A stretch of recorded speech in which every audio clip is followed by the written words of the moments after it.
sallallahu ta'ala wa ala alihi wa ashabihi wa baraka wa sallama tasliman kasiran kasira. Amma ba'du fa a'udzu billahi minasy syaithanir rajim.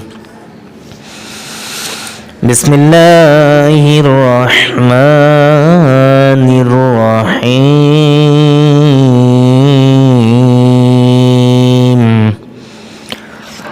Ya ayyuhalladzina amanu ista'inu bis-sabri was-salah was-sabri was-salati innallaha ma'as-sabirin. Saddaqta ya Rabbana.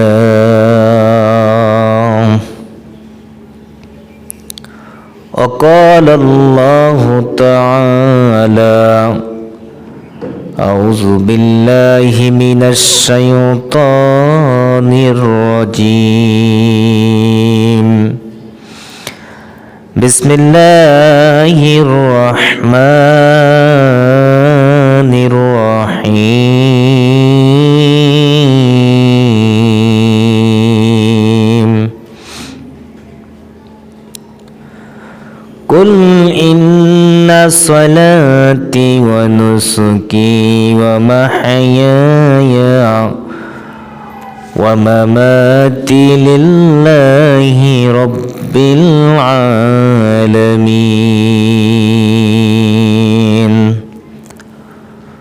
وقال الله تعالى في شان حبيبه إن الله وملائكته يصلون على النبي يا أيها الذين آمنوا صلوا عليه وسلموا تسليما.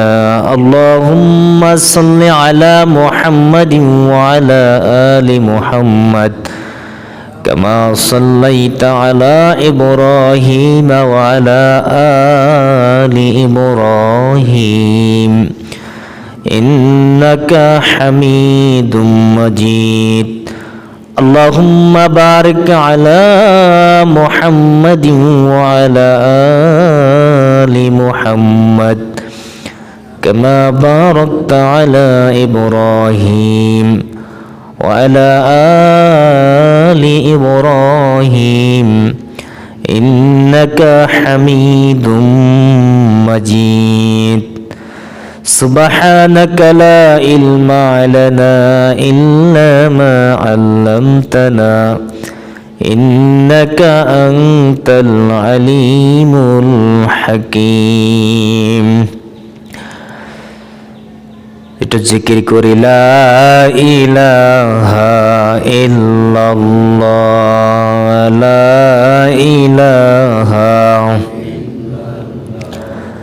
লা ইলাহা ইল্লাল্লাহ লা ইলাহা লা ইলাহা ইল্লাল্লাহ লা ইলাহা জোরে লা ইলাহা ইল্লাল্লাহ লা ইলাহা লা ইলাহা ইল্লাল্লাহ মুহাম্মাদুর রাসূলুল্লাহ। আলহামদুলিল্লাহ, সমস্ত প্রশংসা একমাত্র আল্লাহ সুবহানাহু ওয়া তাআলার জন্য,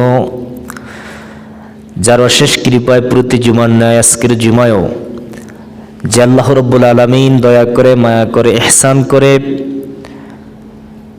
আল্লাহর ঘর মসজিদে উজু করে আসার তৌফিক এনায়েত করলেন। এই জন্য আমরা প্রাণ খুলে শুকরিয়া আদায় করি আলহামদুলিল্লাহ যে আল্লাহ রাব্বুল আলামিন আমাদেরকে সঠিক পথে চলার জন্য, আমাদেরকে দিক নির্দেশনা দেওয়ার জন্য যে আল্লাহ রাব্বুল আলামিন কোরআনুল কারীমের মতো একটি জীবন ব্যবস্থা দান করেছেন, এই জন্য সেই মহান মনিব আল্লাহ সুবহানাহু ওয়া তাআলাকে আবারও আমরা শুকরিয়া জানাই আলহামদুলিল্লাহ। আপনারা সবাই কেমন আছেন? আলহামদুলিল্লাহ। আমরা যে অবস্থায় আছি আল্লাহ পাকের শুকরিয়া আদায় করি আলহামদুলিল্লাহ। আল্লাহ রাব্বুল আলামিনের সবচেয়ে নেয়ামতের মধ্যে গুরুত্বপূর্ণ নেয়ামত হচ্ছে আল্লাহ রাব্বুল আলামিন আমাদেরকে কোরআনুল কারীমের মধ্যে একটি জীবন ব্যবস্থা দিয়েছেন। জোরে কোন সুবহানাল্লাহ। কোরআনুল কারীমের মধ্যে আল্লাহ সুবহানাহু ওয়া তাআলা এই পৃথিবীর মানুষ জন্ম থেকে মৃত্যু পর্যন্ত কিভাবে চলবে সমস্ত দিক নির্দেশনা এই কোরআনুল কারীমের মধ্যে আল্লাহ পাক দিয়েছেন। সুতরাং আমরা যদি কোরআনুল কারীমের এটার আলোকে পড়াশোনা করি, এটার আলোকে জীবন পরিচালনা করি, তাহলে নিজস্ব মন গড়া মস্তিষ্ক আইন প্রণয়ন করার জন্য পৃথিবীর কোনো কিছুই দরকার নাই, একমাত্র কোরআনই যথেষ্ট। সুবহানাল্লাহ পড়েন। আল্লাহ রাব্বুল আলামিন এই কোরআনের মধ্যে কিছুই বাকি রাখে নাই। সুবহানাল্লাহ ওয়া বিহামদিহি। আল্লাহ রাব্বুল আলামিন কোরআনুল কারীমের মধ্যে বলেন, তাহা মা আনজালনা আলাইকাল কুরআনা লিতাশকা। হে রাসূল, কোরআনুল কারীম আমি এই জন্য নাজিল করেছি, তাহা মা আনজালনা আলাইকাল কুরআনা লিতাশকা।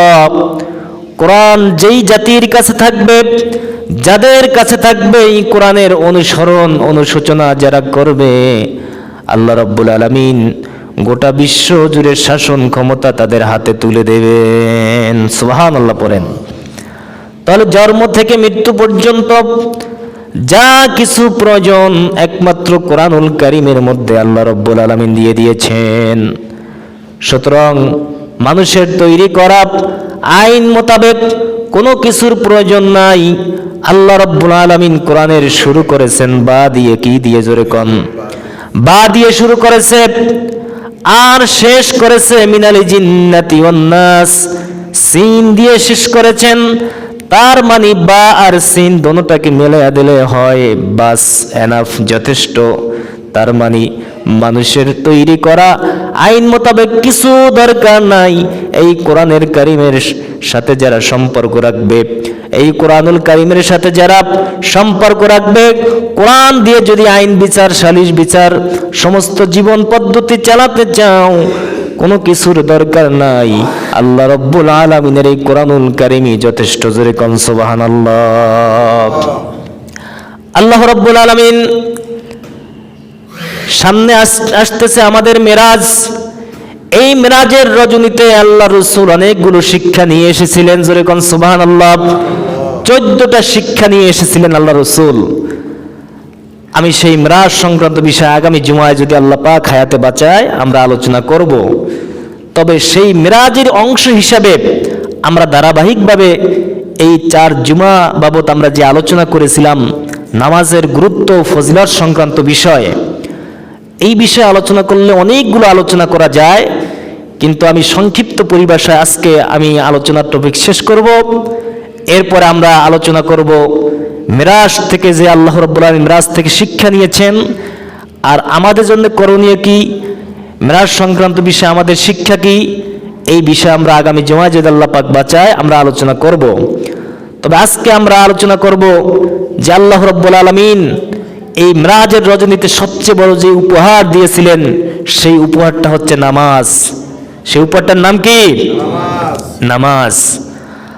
আসসালাত আসসালাত ওয়া মা মালাকাত আইমানুকুম। নামাজ নামাজ নামাজ। আমার উম্মতেরা, যেই অবস্থায় থাকো না কেন, মৃত্যু পর্যন্ত তোমার যদি হুঁশ থাকে তাহলেও কোনো দিন তোমরা নামাজ ছেড়ে দিও না। কে বলেছেন? আল্লাহ রসুল সাল্লাল্লাহু আলাইহি ওয়াসাল্লাম যখন তিনি মৃত্যুবরণ করবেন, মৃত্যুর শয্যায় সজ্জিত এমন অবস্থায় আম্মা জান আয়েশা রাদিয়াল্লাহু তাআলা আনহা তাকে বললেন, ওগো আমার স্ত্রী, হে আয়েশা, তুমি একটু আমার মুখের কাছে তোমার কানটা এনে দাও। আল্লাহ রসুল মনে মনে কি জানি বলতেছেন, আম্মা জান আয়েশা কানের কাছে, তার মুখের কাছে কান নিয়ে দেখেন আল্লাহ রসুল বলতেছেন, হ্যাঁ রে আয়েশা, আসসালাত আসসালাত আসসালাত ওয়া মা মালাকাত আইমানুকুম, নামাজ নামাজ নামাজ। আমার উম্মতেরা যেন কিয়ামত পর্যন্ত নামাজ, কিয়ামত পর্যন্ত কোনো দিন যাতে নামাজ ছেড়ে না দেয়। মৃত্যুর শেষ সময় যেই কথাটা বলেছেন সেটা হচ্ছে নামাজ। সেটা হচ্ছে কি? নামাজ। স্ত্রীর কথা বলল না, তার সন্তানের কথা বলল না, আত্মীয় স্বজন পাড়া প্রতিবেশী আবু বকর, ওমর, ওসমান, আলী রাদিয়াল্লাহু তাআলা আনহুকে ওর কথা বললেন না। একমাত্র মৃত্যুর সময় যেই কথাটা বললেন সেই কথাটাই হলো নামাজ। নামাজ আমার উম্মতেরা কোনো দিন যেন নামাজ ছেড়ে না দেয়। এত বড় একটা কথা বললেন আল্লাহ রসুল সাল্লাল্লাহু আলাইহি ওয়াসাল্লাম। এই নামাজ প্রতিষ্ঠিত করার জন্য তায়েফের ময়দানে রক্ত দিয়েছেন। জীবনে অনেক ঘাটে ঘাটে বিভিন্ন জায়গায় জুলুম নির্যাতন হয়েছিল, একমাত্র নামাজকে প্রতিষ্ঠিত করার জন্য। জোরে কোন সুবহানাল্লাহ। আল্লাহ রসুল যেদিন মৃত্যুবরণ করবেন তার আগ মুহূর্তে আল্লাহ রসুল সাল্লাল্লাহু আলাইহি ওয়াসাল্লাম তিনি যখন মৃত্যুবরণ করবেন, এই মুহূর্ত তিনি একটু আখ্যান দিয়ে সমস্ত সাহাবাদেরকে বললেন, আমি তো সব সময় জামাতবদ্ধভাবে নামাজ পড়ি, আমাকে জামাতবদ্ধভাবে নামাজ আদায় করতে হবে। দুইজন সাহাবী আসলেন, দুইজন সাহাবীর কাঁধের উপর ভর করে আল্লাহ রসুল জামাতে শরীক হয়ে নামাজ আদায় করলেন। জোরে কোন সুবহানাল্লাহ। কিতাবে এসেছিল আল্লাহ রসুলকে যখন দুই সাহাবী এইভাবে কাঁধের উপর ভর করে নামাজ পড়তে নিয়ে যান, আল্লাহ রসুলের যেই জামা মুবারক ছিল, যেই জুব্বা মুবারক ছিল, তাই পাদুকা সমূহ মাটির সাথে মিশে মিশে এভাবে হেসড়ে হেসড়ে যাচ্ছে। এত অসুস্থ হওয়ার পরেও আল্লাহ রসুল জামাতে নামাজ ত্যাগ করেন না। যেরকম সুবহানাল্লাহ। তা নামাজ কত গুরুত্বপূর্ণ একটি ইবাদত। আল্লাহর সাথে সম্পর্ক হওয়ার জন্য সবচেয়ে বেশি গুরুত্বপূর্ণ ইবাদত হচ্ছে কি? নামাজ। আল্লাহ পাক কুরআনুল কারীমের মধ্যে বলেন, وَأَقِيمُوا الصَّلَاةَ إِنَّ الصَّلَاةَ تَنْهَى عَنِ الْفَحْشَاءِ وَالْمُنكَرِ। নিশ্চয়ই নিশ্চয়ই যারা নামাজ আদায় করবে, আল্লাহ রাব্বুল আলামিন তাদেরকে সঠিকভাবে সুন্দরভাবে যদি আল্লাহ যেইভাবে চান সেইভাবে যদি নামাজ আদায় করেন, তাহলে আল্লাহ রাব্বুল আলামিনের ওয়াদা করেছেন, আল্লাহ রাব্বুল আলামিন তার জীবনের সমস্ত গুনাহ খাতা আল্লাহ রাব্বুল আলামিন মাফ করে দিবেন। এবং যত অশ্লীল পাপাচার কাজ আছে, আল্লাহ রাব্বুল আলামিন ইন্নাস সালাতা তানহা আনিল ফাহশাই ওয়াল মুনকার, সমস্ত অশ্লীল কাজ থেকে তারা বিরত থাকতে পারবে যারা সঠিকভাবে নামাজ আদায় করবে। তা শর্ত হলো সঠিকভাবে নামাজ আদায় করা, ঠিক কিনা? সঠিকভাবে যেইভাবে আল্লাহ পাক চান সেইভাবে নামাজ আদায় করা। সেইভাবে যদি নামাজ আদায় করে তাহলে সমস্ত অশ্লীল কাজ থেকে, পাপাচার কাজ থেকে সে বিরত থাকতে পারবে। আমরা নামাজ পড়ি, খাদ্যে ভেজাল দেই, নামাজ পড়ি ওজনে কম দেই, নামাজ পড়ি সুদ খাই, ঘুষ খাই, চুরি ডাকাতি, মিথ্যা, অহংকার, জেনা, ব্যভিচার, এমন কোনো পাপাচার কাজ নেই আমরা না করি। তার মানে হলো আল্লাহ পাক যেইভাবে নামাজ চান সেইভাবে নামাজ আমাদের হচ্ছে না, ঠিক কিনা মুসলমান? আমরা শুধু নামাজ পড়ি, মসজিদে এসে সেজদা দেই, মসজিদে এসে সেজদা দেই, বাড়িতে গিয়ে যত, মসজিদের বাহিরে গিয়ে যত অনাচার অত্যাচার, যত মিথ্যা, অহংকার, জেনা, ব্যভিচার সব কাজের সাথে লিপ্ত থাকি। হাজী সাহেব নামাজ পড়তে এসেছে, তবজি টেপে বলে, ভাই আপনি সারাদিন তসবি টেপেন, বুড়া মুরব্বী মানুষ, হাজি সাহেব মানুষ, হজ করে আসছেন, আপনি তসবি টেপেন, আপনি খান কি করে? আপনাকে খাওয়া দাওয়ার ব্যবস্থা কিভাবে হচ্ছে? সে বলতেছে, ভাই বইল না, আমি তো হাজি সাহেব মানুষ, এখন বসে বসে আল্লাহর জিকির আজগার করতেছি, কোরআন তালিম করতেছি, কোরআনের খেদমত করতেছি, নামাজ আদায় করতেছি, আর আমি প্রায় 50 লক্ষ টাকা ব্যাংকে রেখেছি, সুদি ব্যাংকে, সেই ব্যাংকে রেখেছি, সেখান থেকে যে লভ্যাংশ আসে, ওই লভ্যাংশ আসে ওখান থেকে উঠাইয়া মূল টাকাটা থেকে যায়, আর লভ্যাংশ উঠাইয়া আমি সংসার চালাই, নিজে খাই। লোকটা বলল, হাজি সাহেব আপনি হজ করে এসেছেন, আপনি যে ব্যাংকে এই টাকা রেখেছেন, টাকার সুদ লভ্যাংশ এনে খান, এটা হচ্ছে সুদ, এটা হচ্ছে হারাম। আল্লাহ রাসূল বলেছেন, আত-তুহুরু শাত্রুল ঈমান, পবিত্রতা ঈমানের অঙ্গ। সুতরাং পবিত্রতা হতে হলে সবচেয়ে প্রধান শর্ত হলো হালাল খাদ্য খেতে হবে। লা তাদখুলুল জান্নাতা আলা গুজিয়াবিল হারাম, জাসামু আলা গুজিয়াবিল হারাম, হারাম বক্ষণকারীর শরীর কখনোই জান্নাতে প্রবেশ করবে না। হে হাজী সাহেব, আপনি তো সুদ খান, এই মারাত্মক সুদ খাওয়ান তো মারাত্মক গুনাহ। আপনি সুদ ছেড়ে না দেওয়া পর্যন্ত আপনার তাসবিহ, আপনার নামাজ, আপনার রোজা, আপনার হজ কোনোই কাজে লাগবে না।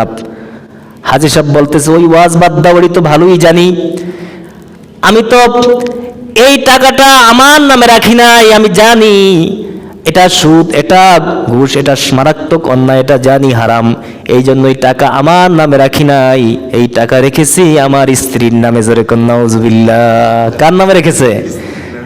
যদি পাপ হয় স্ত্রীর পাপ হবে, আমার তো পাপ নাই। আর যদি আমার পাপ কিছু হইয়াও থাকে, তাহলে এই যে নামাজ রোজা করি, জিকির আজগার করি, এই জিকির আজগার কারণে নামাজ রোজা আর ওই আমার গুনাহ কাটাকাটি, মাঝখানে জান্নাতে যাম ভাও।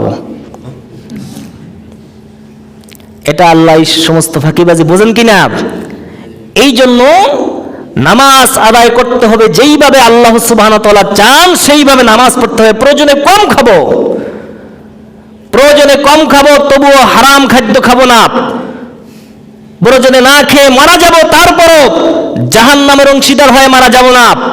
এই পণ করতে হবে আমাদেরকে, হালাল পথে ইনকাম করতে হবে। এই চিন্তা চেতনা যারা করতে পারবে না, তারা আল্লাহর জান্নাতের কোনো গ্যারান্টিও পাবে না। এই জন্য বেশি খাওয়া, বেশি চাওয়া, এটা কিন্তু পাপ। আমাকে যতটুকু হালাল উপায় অর্জন করতে পারি ততটুকু অর্জন করতে হবে। বেশি খাওয়া, বেশি পাওয়া চিন্তা করা যাবে না। আমার হালাল উপায় অর্জন করা, আমি যা করতে পারি, যত ধনী হতে পারি, কোনো সমস্যা নাই। কিন্তু হারাম পন্থায় ইনকাম করে আপনি বড়লোক হবেন, আপনাকে শান্তি দেওয়ার মালিক কে? আল্লাহ। হালাল হারাম না মানিয়া এত টাকা করছো কামাই, এত টাকা রাখবা কোথায়, কাপনের তো পকেট নাই। হালাল হারাম না মানিয়া কত টাকা করছো কামাই, এত টাকা রাখবা কোথায়, কাপনের তো পকেট নাই। আপনি মারা যাওয়ার সঙ্গে সঙ্গে আপনার সম্পদাদি, আপনার যেই সমস্ত সম্পদ রয়েছে, সব সম্পদ সন্তানেরা ভাগ করে নিয়ে যাবে, আপনাকে একা ফেলে রাখবে। এই হারাম উপায় সম্পদ কামাইয়ের কারণে আপনি কেন জাহান্নামে যাবেন? একটু চিন্তা করেন, ভাবেন। আপনার বিবেককে ইস্তাতনি কালবেক, আপনার বিবেকের কাছে প্রশ্ন করুন, বিবেক, আমি অনর্থক ইনকাম করে, হারাম উপায় অর্জন করে আমি কেন একা জাহান্নামের আগুন সহ্য করতে যাব? ফেরেশতাদের গুর্জের পিটান আমি কেন খাবো? এই সম্পদ তো পরেই থাকবে, এই সম্পদকে আপনি নিয়ে যেতে পারবেন? আমরা হয়েছি 99 পাড়ায় পড়ছি। কিসের পাড়ায়? 99 পাড়ায়। তার মানে 99, 100 হইতে যে 1 টাকা বাকি, এই 1 টাকা বাকি আমাদের শেষ হয় না। 99 শেষ হয়, আবার আরেকটা চিন্তা, আবার আরেকটা চিন্তা। যার 1 তলা আছে তার 2 তলার দরকার, যার 2 তলা আছে 3 তলার দরকার। এরকম করতে করতে মৃত্যু পর্যন্ত সে আকাঙ্ক্ষা করে। এবং বুড়া হয়ে গেলে মানুষের 2টা আবেগ বাড়ে। 2টা, কয়টা? 2টা। একটা হচ্ছে বুড়া হয়ে গেলে কার্পণ্য হয়ে যায়, সন্তানের আল্লাহ রাস্তায় টাকা দান করবে, কিন্তু বুড়া বেড়ায় খালি মানা করে, বেড়া এত টাকা দাও কি আরে, এত টাকা দরকার আছে দেওয়া? তারা শুধু বাধা দেয়, আর তারা শুধু বাঁচতে চায়। কি চায়? বাঁচতে চায়। এই দুইটা আকাঙ্ক্ষা বুড়া মানুষের বেড়ে যায়। এই জন্য দান খয়রাত করতে তারা কার্পণ্য করে। প্রিয় ভাইয়েরা আমার, এই জন্য বলতেছিলাম যে আমাকে হারাম বর্জন করে হালাল খেয়ে, আল হালাল ওয়াল হারাম, এই হারাম এবং হালালকে বর্জন করার মতো চিন্তাধারা আমাকে করতে হবে। তারপরে যদি নামাজ পড়ে, সেই নামাজটাই হবে আল্লাহর কাছে গ্রহণযোগ্য নামাজ। সূরা কোন সুবহানাল্লাহ। সাহাবা ইকরাম রাদিয়াল্লাহু তাআলা আনহু এই হালাল হারাম বেঁচে খাওয়ার কারণে আল্লাহ সুবহানাহু ওয়া তাআলা সকাল বেলায় যেই লোকটা ছিল জাহান্নামের কিনারায়, ইসলাম কবুল করার কারণে সাথে সাথে জান্নাতের মিনারায় উচ্চ মাকামে পৌঁছে গিয়েছে। সূরা কোন সুবহানাল্লাহ। এই জন্য আল্লাহ রাব্বুল আলামিন বলেছেন, নামাজের কয়েকটা শিক্ষা রয়েছে। নামাজের প্রথম শিক্ষা হলো হালালকে মেনে নেওয়া এবং হারামকে বর্জন করা। 2 নম্বর উপায় হচ্ছে, 2 নম্বর শিক্ষা হচ্ছে নামাজ আপনাদেরকে ধৈর্য দান করান শিখায়। জোরে কোন সুবহানাল্লাহ।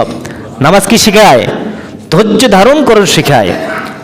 কারণ নামাজের মতো করে এত সুন্দর ধৈর্য পৃথিবীতে আর অন্য কোনো ইবাদতে শিখায় না। নামাজ হচ্ছে ধৈর্যের প্রতীক। আল্লাহ পাক কুরআনুল কারীমের সূরা বাকারার 153 নম্বর আয়াতে বলেন, ইয়া আইয়ুহাল্লাযীনা আমানুস্তাঈনু বিস-সাবরি ওয়াস-সালাহ ইন্নাল্লাহা মা'আস-সাবিরিন। নিশ্চয়ই হে ঈমানদারগণ, ইয়া আইয়ুহাল্লাযীনা আমানু, হে ঈমানদারগণ, আস্তাঈনু বিস-সাবরি ওয়াস-সালাহ, নামাজ, ধৈর্য, নামাজ মানুষকে ধৈর্য শেখায়। ইন্নাল্লাহা মা'আস-সাবিরিন, নিশ্চয়ই আল্লাহ রাব্বুল আলামিন ধৈর্যশীলের সাথে আসেন। জোরে কোন সুবহানাল্লাহ। কার সাথে আছেন? ধৈর্যশীলদের কাছে আছেন। তাই হে ঈমানদারগণ, তোমরা নামাজ পড়ো। আল্লাহ পাক বলেন, ইস্তাঈনু বিস-সাবরি ওয়াস-সালাহ, ধৈর্য এবং নামাজ, মানে নামাজ পড়লেই ধৈর্য ধারণ করা হয়, আর নামাজ না পড়লে তার মধ্যে ধৈর্যের অবকাশ কিছুই আসে না। যারা ধৈর্যশীলতার সাথে সুন্দরভাবে একাগ্র চিন্তে নামাজ পড়বে, নামাজ আদায় করবে, আল্লাহ রাব্বুল আলামিন তাদেরকে ধৈর্যশীল হিসাবে ঘোষণা দিয়েছেন। এবং আল্লাহ রাব্বুল আলামিন নিশ্চয়ই ইন্নাল্লাহা মা'আস-সাবিরিন, অবশ্যই ধৈর্যশীলদের সাথে কে আছেন? আল্লাহ আছেন। সমস্ত কাজে ধৈর্যের দরকার আছে কিনা বলেন? সমস্ত কাজে ধৈর্যের দরকার আছে। ধৈর্য ছাড়া এই পৃথিবীতে কেউ বড় হতে পারে না। ধৈর্য এমন একটা জিনিস, আপনি রাত্রের বেলায় নামাজ পড়বেন, ফজরের নামাজ, এই ফজরের নামাজ পড়তে কিন্তু অনেক ধৈর্যের প্রয়োজন। ঘুম থেকে উঠানো যায় না, শীতের মধ্যে কম্বল ফেলাইয়া তারপর উঠে এই ঠান্ডা পানি দিয়ে উজু করে মসজিদে আসা, কত কষ্ট। এই যে ধৈর্য আপনি ধরলেন, আল্লাহ রাব্বুল আলামিন বলেন, ফজরের সময় শীতের মধ্যে, এই ফজরের সময় শীতের মধ্যে আরামের ঘুমকে হারাম করে দিয়ে ঠান্ডা পানি দিয়ে উজু করে যারা মসজিদে এসে জামাতের সাথে নামাজ পড়বেন, আল্লাহ রাব্বুল আলামিন অবশ্যই তাদেরকে আল্লাহ রাব্বুল আলামিন জান্নাতে দাখিল করবেন। জোরে কোন সুবহানাল্লাহ। এই ঠান্ডা পানি দিয়ে উজু করে যারা মসজিদে এসে নামাজ পড়বেন, যত বেশি কষ্ট করবেন আল্লাহ সুবহানাল্লাহ তত বেশি আপনাকে নেক বাড়িয়ে দেবেন। সুবহানাল্লাহ। নামাজ মানুষকে ধৈর্য শেখায়। যিনি সুন্দর করে নামাজ পড়তে জানেন তিনি অত্যন্ত ধৈর্যশীল হবে। কারণ নামাজ পড়তে যিনি দাঁড়াবেন তিনি যদি ধৈর্যশীল না হয় তাহলে নামাজের মধ্যে বারবার এদিক ওদিক তাকাবে। দেখবেন এক শ্রেণীর লোক ধৈর্যশীল নয়, তার মানে নামাজি নয়। তারা নামাজ পড়তে দাঁড়ালে এদিক ওদিক তাকাবে, এমনে তাকাবে, সামনে তাকাবে, মশা আসলে জোরে মশা মারবে, এইভাবে করে গাড়ি থাপ্পড় মারবে, এদিক ওদিক তাকাবে, জোরে জোরে কাশ মারবে, খাকরি দেবে, এই সমস্ত অতিরিক্ত আমলে কাসির গুলো করবে। এই আমলে কাসির করলে সাথে সাথে নামাজ ভঙ্গ হয়ে যায়। এই জন্য এই সমস্ত নামাজিরা ফাওয়াইলুল লিল মুসাল্লিন, ধ্বংস ওই সমস্ত লোকের জন্য যারা নামাজ পড়ার পরও ফাওয়াইলুল লিল, ধ্বংস সেই সমস্ত নামাজির জন্য যারা লোক দেখানো নামাজ পড়ে, যাদের মধ্যে নামাজের মধ্যে উদাসীনতা চলে আসে, এই সমস্ত নামাজির জন্য আল্লাহ পাক বলেছেন তাদের উপর লানত, তাদের উপর গজব। নাউজুবিল্লাহ পড়েন। তাদের উপর কি? আল্লাহর লানত, আল্লাহর গজব। নামাজ পড়তে হবে, আপনার যত কাজ আছে সমস্ত কাজ ফেলে রেখে একমাত্র একাগ্র চিত্তে সুন্দর করে, যত সুন্দর করে আপনি নামাজ পড়বেন আল্লাহর তত নিকটবর্তী হয়ে যাবেন। জোরে কোন সুবহানাল্লাহ। এই জন্য আপনি যত ইবাদত দেখবেন, এই ইবাদতের মধ্যে সবচেয়ে সেজদাটাই হচ্ছে আল্লাহর কাছে সবচেয়ে বেশি প্রিয়। সুবহানাল্লাহ পড়েন। এই জন্যে সালাতুল তাসবিহ নামাজ আছে, আপনারা নাম শুনছেন? সালাতুল তাসবিহ, এই নামাজের মাধ্যমে আল্লাহর কাছে প্রিয় হওয়া যায়। আরেকটা হচ্ছে সালাতুল ইস্তেখার, এই ইস্তেখারের নামাজ। আরেকটা হচ্ছে কুশুব ও খুশুকের নামাজ। এই নামাজের মধ্যে প্রায় 11টা নাম রয়েছে। সমস্ত নামাজগুলো নফল হিসেবে আল্লাহ পাক গণনা করেছেন। সুবহানাল্লাহ পড়েন। ফরজ ওয়াজিব সুন্নাত ব্যতীত, ফরজ ওয়াজিব সুন্নাত বাদে যত নামাজ রয়েছে সমস্ত নামাজ কি? নফল। তাহাজ্জুদ নামাজ, এটা কি নফল না ওয়াজিব না সুন্নাত? নফল। তাহাজ্জুদ নামাজ কি? নফল। তা ফরজ ওয়াজিব সুন্নাত এই তিনটা বাদে এই পৃথিবীর যত নামাজ রয়েছে সমস্ত নামাজ নফল। আল্লাহ পাক নফল শব্দের অর্থ হচ্ছে অতিরিক্ত। নফল শব্দের অর্থ কি? অতিরিক্ত। অতিরিক্ততে অনেকে খুশি বেশি হয়। আপনি সারা বছর চাকরি করেছেন, চাকরি করে নির্দিষ্ট একটা বেতন পেয়েছেন। এই বেতন পাওয়ার পরে যদি বছর শেষে ঈদের একটা বোনাস দেয় বড় অঙ্কের, আপনি খুশি না বেজার? কেন খুশি? যে আপনি বেতন, মূল বেতন পাওয়ার পর একটা এক্সট্রা কি পেয়েছেন? বোনাস পেয়েছেন, এই জন্য আপনি খুশি। আল্লাহ সুবহানাহু ওয়া তাআলাও জানাতে চেয়েছিলেন যারা 5 ওয়াক্ত নামাজ পড়বেন, আল্লাহর হুকুম আদায় করবেন, ফজর, জোহর, মাগরিব, এশার, আসর, এই 5 ওয়াক্ত নামাজ আল্লাহ রাব্বুল আলামিনের হুকুম মোতাবেক যারা সুন্দর করে পড়বেন, পড়ার পরও যারা এক্সট্রা নামাজ, নফল নামাজ আদায় করবেন, আল্লাহ রাব্বুল আলামিনের কাছে তত বেশি প্রিয় হয়ে যাবে। জোরে কোন সুবহানাল্লাহ। এটাকে বলে এক্সট্রা নামাজ। আপনি মসজিদে এসেছেন, নামাজ পড়েন, দুখুলুল মসজিদ, সময় আছে 4 রাকাত নামাজ পড়েন। আপনি যখন সময় পাবেন তখন নামাজে দাঁড়িয়ে যান। আপনার ইচ্ছা হয়, আপনি একটা চিন্তা করতেছেন যে আমি একটা নামাজ আদায় করব, আমি এই কাজটা করবো, এই কাজটা সুফল হবে না কুফল হবে, 2 রাকাত নামাজ পড়ে আল্লাহর কাছে পানা চান যে আল্লাহ আমি এই কাজটা করতে যাচ্ছি, এই কাজটা যদি ভালো হয়, আমার জন্য কল্যাণকর হয়, তাহলে এই কাজটা তুমি করাইয়া দিও, আর যদি কাজটা অকল্যাণ হয় তাহলে এই কাজ থেকে আমাকে বিরত রাখো। সুবহানাল্লাহ পড়েন। এই নামাজ, এটাকে সালাতুল হাজত নামাজ বলা হয়। সালাতুল হাজত। সবটা মিলেই কি নফল, সব নামাজগুলো কি নফল, নাম ভিন্ন, অর্থগতভাবে নামটা ভিন্ন ভিন্ন রাখা হয়েছে, কিন্তু সব নামাজই নফল। এই সালাতুল হাজত নামাজ আল্লাহ রাসূল সাল্লাল্লাহু আলাইহি ওয়াসাল্লামের কাছে একজন সাহাবী এসে বলে, ইয়া রাসূলুল্লাহ, আমার একটা ইচ্ছে হয়, ইচ্ছাটা যাতে পূরণ হয় আপনি দোয়া করেন। আমার 2টা চক্ষু অন্ধ হয়ে গেছে, আপনি দোয়া করেন যাতে আমার চক্ষু ভালো হয়ে যায়। আল্লাহ রাসূল বলেছেন তুমি একটু ধৈর্য ধরো, এটার মধ্যে অনেক কল্যাণ রয়েছে। সে বলেছেন, ইয়া রাসূলুল্লাহ, আমাকে একটু দোয়া শিখিয়ে দেন। আল্লাহ রাসূল বলেছেন, দোয়া শেখান দরকার নাই, তুমি কাজ করো, সালাতুল হাজত 2 রাকাত নফল নামাজ আদায় করে অথবা 4 রাকাত নামাজ আদায় করে আল্লাহর কাছে নির্দিষ্ট একটা দোয়া আছে, এই দোয়াটা পরে মহান রবের কাছে চাও, আল্লাহ পাক এই সালাতুল হাজতের মাধ্যমে তোমার মনের ইচ্ছা পূরণ করে দিবে। জোরে কোন সুবহানাল্লাহ। আল্লাহ অবশ্যই আপনার কথা শুনেন এবং জানেন। আল্লাহকে ডাকার মতো ডাকলে আল্লাহ কেমনে শোনেন? অবশ্যই আল্লাহ পাক শোনেন, ঠিক কিনা? আমরা ডাকার মতো ডাকতে জানি না। আমাদের রব আমাদের জন্য সব সময় প্রস্তুত। ইয়ানজিলু রাব্বুনা ইলাস সামাঈদ দুনিয়া, আল্লাহ রাব্বুল আলামিন প্রত্যেক দিন প্রত্যেক রাতে আল্লাহ রাব্বুল আলামিন 1/3 অথবা শেষ আসমানে আসেন এবং বলেন, তোমাদের কি কার কাছে চাওয়া আছে? কোনো কিছু চাওয়া আছে কিনা বান্দারা? হে আমার বান্দারা, কোনো কিছু চাও, আমি দেওয়ার জন্য প্রস্তুত। গভীর রাতে উঠে যদি আপনি আল্লাহর কাছে তাহাজ্জুদের নামাজ পড়ে যদি বলেন, আল্লাহ আমার এই সমস্যা, আমার এই সমস্যাগুলো আপনি পূরণ করে দেন, আপনি মালিক, আপনি আসমান এবং জমিনের মালিক, আমাকে সৃষ্টিকারী, এরকম কিছু তার গুণ কীর্তন গান। আল্লাহ রব্বুল আলামিনের গুণ যত গাইবেন ততই আল্লাহ রব্বুল আলামিন আপনার প্রতি সন্তুষ্ট হয়ে যাবে। জোরে কোন সুবহানাল্লাহ। আল্লাহ চান যে আপনি বেশি বেশি করে তওবা করেন।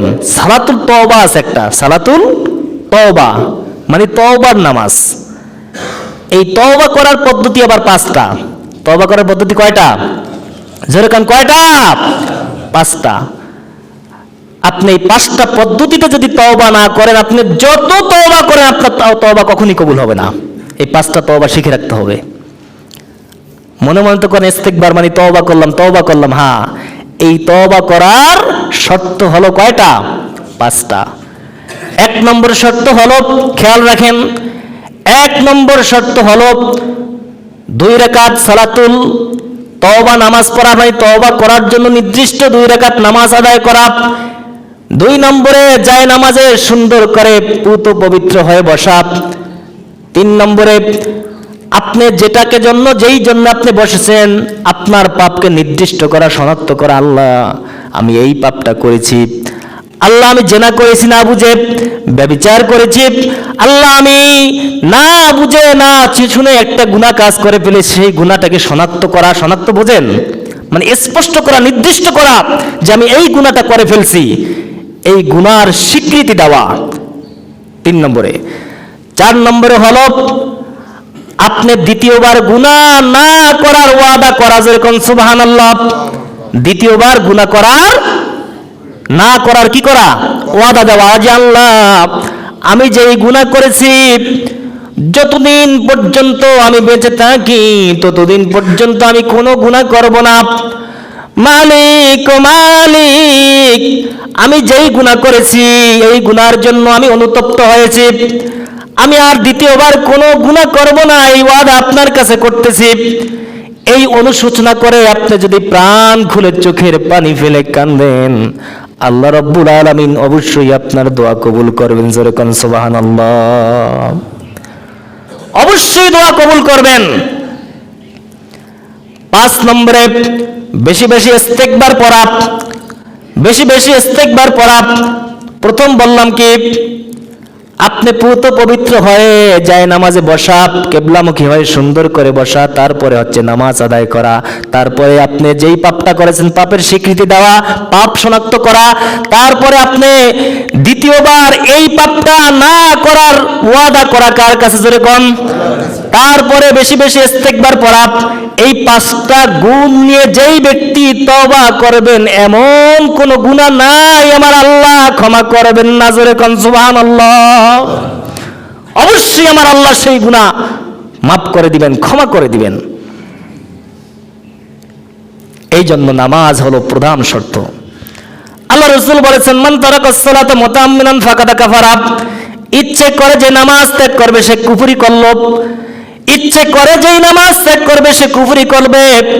নামাজ ত্যাগ করা যাবে না যতক্ষণ পর্যন্ত শ্বাস আসে আর যায় ততক্ষণ পর্যন্ত আল্লাহ রাব্বুল আলামিনের এই নামাজ আদায় করতে হবে। আল্লাহ রাসূল মেরাজের রজনীতে প্রথম যেদিন উঠলেন, সর্বপ্রথম আল্লাহ রাব্বুল আলামিন আল্লাহ রাসূলকে যেইগুলো নেয়ামত দিয়েছেন সেই নেয়ামতের মধ্যে সর্বপ্রথম সর্বোত্তম হচ্ছে আল্লাহ রাব্বুল আলামিন আল্লাহ রাসূলকে এই নামাজ উপহার দিয়েছিলেন। জোরে কোন সুবহানাল্লাহ। নামাজ উপহার দিয়েছিলেন আল্লাহ পাক আল্লাহ রাসূলকে। এই জন্য নামাজ হচ্ছে সবচেয়ে বড় একটা গুরুত্বপূর্ণ ইবাদত। নামাজের মাধ্যমে আল্লাহর নিকটবর্তী হওয়া যায়।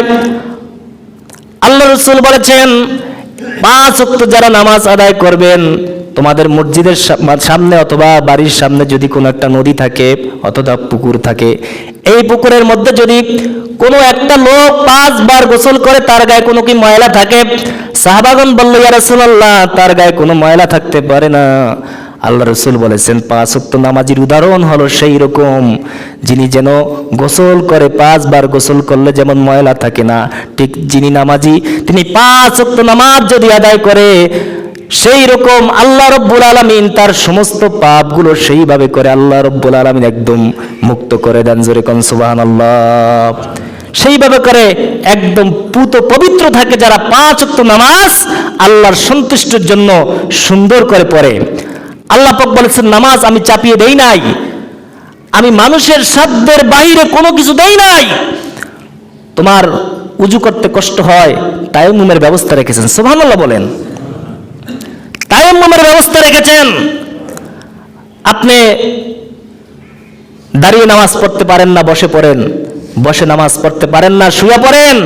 শুয়ে পড়তে পারেন না, ইশারার মাধ্যমে নামাজ পড়েন। তবু নামাজ পড়তে হবে, নামাজ পড়তেই হবে। নামাজ বাধ্যতামূলক। প্রয়োজনে আপনার উজু নাই, উজুর পানি নাই, আপনার পোশাক নাই, এমন অবস্থায় পড়ে গিয়েছেন, এই পোশাক নাই সেই অবস্থায় নামাজ আপনাকে পড়তেই হবে। আপনি পানির মধ্যে পড়ে গিয়েছেন, আপনার কানে আজান গিয়েছে, নামাজের ওয়াক্ত চলে যাচ্ছে, কিন্তু নামাজের শব্দ আসছে, আপনার ইশারার মাধ্যমে নামাজ পড়তে হবে। প্লেনে উঠেছেন, প্লেনে নামাজ পড়তে হবে। আপনি গাড়ির মধ্যে আছেন, গাড়ির মধ্যে নামাজ পড়তে হবে। আপনার উজু নাই, উজু করতে পারেন না, তায়াম্মুম করেন। তায়াম্মুম করার কোনো ব্যবস্থা নাই, আপনার নাপাক শরীর, ওই নাপাক শরীর অবস্থায় হলো আপনাকে অবশ্যই নামাজ আদায় করতে হবে, কোনো সন্দেহ নাই। আপনার স্ত্রী আসন্ন প্রসব, তার এখনো ইস্তেহাজার রক্ত আসে নাই, এই অবস্থায় যদি সন্তান যদি প্রসব হবে, এই মুহূর্তে তার কোনো ব্লাড ছোটে নাই, এই মুহূর্ত যদি হয়, তারপরও তাকে নামাজ আদায় করতে হবে। নামাজ কোনো দিন মাপ নাই, তার কোনো বিকল্প, কোনো পদ্ধতি নাই। যেরকম সুবহানাল্লাহ। এই পৃথিবীর যত ইবাদত আছে, হজ আপনি করেন না, আপনি গরিব মানুষ, অথবা আপনি এমন মাজুর হয়ে গিয়েছেন, অসুস্থ, হজের বদল চলে, নামাজের কোনো বদল চলে না। নামাজের বদল চলে? আপনি হজ করতে পারেন না, অসুস্থ, কিন্তু টাকা পয়সা আছে, একজনকে পাঠিয়ে দেন, হজ করেন। হজ করালে আপনার হজ আদায় হয়ে যাবে। যেরকম সুবহানাল্লাহ। হজের বদল চলে, নামাজের বদল চলে না। এরপরে যাকাতের বদল চলে, নামাজের বদল চলে না। নামাজের বদল চলে? যাকাত আপনি দিতে পারেন নাই, আপনার পক্ষ থেকে যদি কেউ যাকাত আদায় করে দেয়, তাহলে যাকাত আদায় হয়ে যাবে। রোজার বদল চলে। পৃথিবীর যত ইবাদত আছে, সমস্ত ইবাদতের বদল চলে। আপনি রোজা রাখতে পারেন না, অসুস্থ অবস্থায়, ফিদিয়াতুন তহবা, আল্লাহ পাক কুরআনুল কারীমের মধ্যে বলেছেন, অসুস্থ হলে ফিদিয়াতুন তহবা দাও, একজনকে ফিদিয়া দিয়ে দাও। যদি তোমার পক্ষ থেকে তোমার পয়সা দিয়ে যদি তাকে খাবার খাদ্য খাওয়াও, তাহলে তোমার রোজা আদায় হয়ে যাবে। যেরকম সুবহানাল্লাহ। কিন্তু নামাজ এমন একটা ইবাদত, এমন একটা গুরুত্বপূর্ণ ইবাদত, এই নামাজের কোনো বদল নাই, কোনো বিকল্প, কোনো পদ্ধতি নাই। নামাজের কোনো বদল চলে না, কোনো বদল চলে না। নামাজ এমন একটা ইবাদত, নামাজ অবশ্যই আপনাকেই পড়তে হবে। যেরকম সুবহানাল্লাহ। কাউকে দিয়ে নামাজ আদায় হয় না, কার পরিবর্তে কোনো নামাজ আদায় হয় না। এই জন্য সব জিনিসের, সমস্ত ইবাদতের বদল চলে, কিন্তু নামাজের বদল চলে না। এই জন্য নামাজ আপনাকেই পড়তে হবে, আপনাকেই পড়তে হবে। আপনি যদি বেহুশ হয়ে যান, আপনি যদি বেহুশ হয়ে যান, 2-3 ওয়াক্ত পর্যন্ত আপনি বেহুশ ছিলেন, তাহলে আপনাকে নামাজ কাজা করতে হবে। আর যদি আপনাকেই কাজা করতে হবে। আর যদি আপনি অনবরত পাগল হয়ে যান, 6 মাস 7 মাস 8 মাস পর পাগল থেকে ভালো হলেন, তাহলে আপনার পিছনে নামাজ পড়া লাগবে না। আল্লাহ রাব্বুল আলামিন আপনাকে অবশ্যই মাফ করে দিবেন। যেরকম সুবহানাল্লাহ। মাফ করে দিলে তবুও আরেকজনে পড়তে পারবে না। নামাজের কোনো দ্বিতীয় কোনো পদ্ধতি নাই, দ্বিতীয় কোনো ফাঁক নাই, দ্বিতীয় কোনো কথা নাই।